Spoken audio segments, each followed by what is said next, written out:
রাজধানী ঢাকার পল্লবীতে ৮ বছরের শিশু রামিসা আক্তারকে ধর্ষণ ও হত্যার চাঞ্চল্যকর মামলার রায় ঘোষণা হতে যাচ্ছে আজ।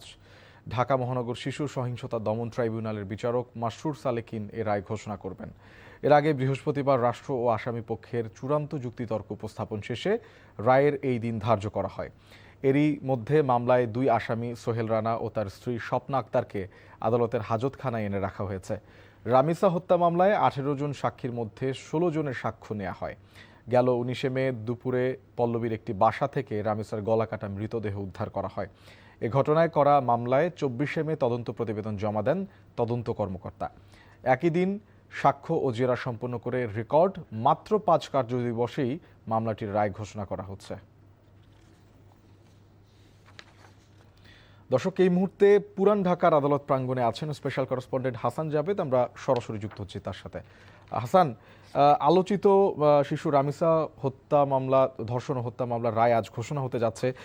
এই মুহূর্তে আসলে সেখানকার আইন শৃঙ্খলা পরিস্থিতি কেমন দেখছেন এবং ঠিক কটা নাগাদ আসলে রায় ঘোষণা করা হবে বলে বলা হয়েছে?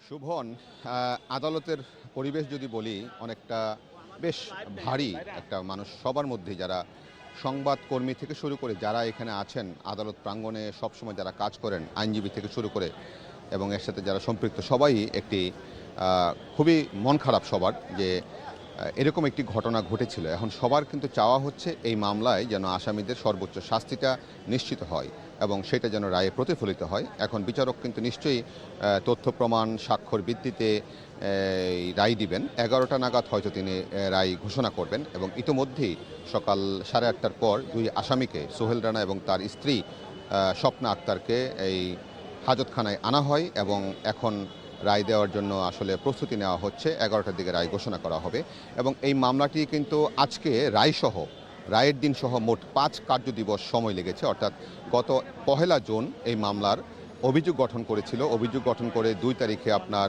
সাক্ষ্য গ্রহণ হয়েছিল ১৬ জনের। ৩ তারিখে তাদেরকে জেরা করেছিল আসামি পক্ষ এবং ৪ তারিখে উভয় পক্ষের যুক্তিতর্ক শেষ হলে রায়ের জন্য আজকের দিন ধার্য আছে।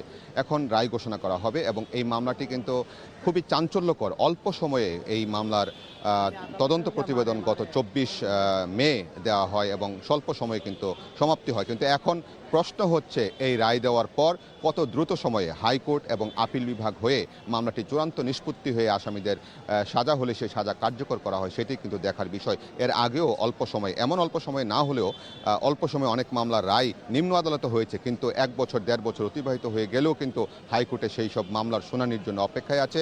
এখনও শুনানি হয়নি, এমন মামলাও আছে। কাজেই এই দর্শক, আমরা জানছিলাম আলোচিত শিশু রামিসা হত্যা মামলার রায়ের সবশেষ খবরাখবর।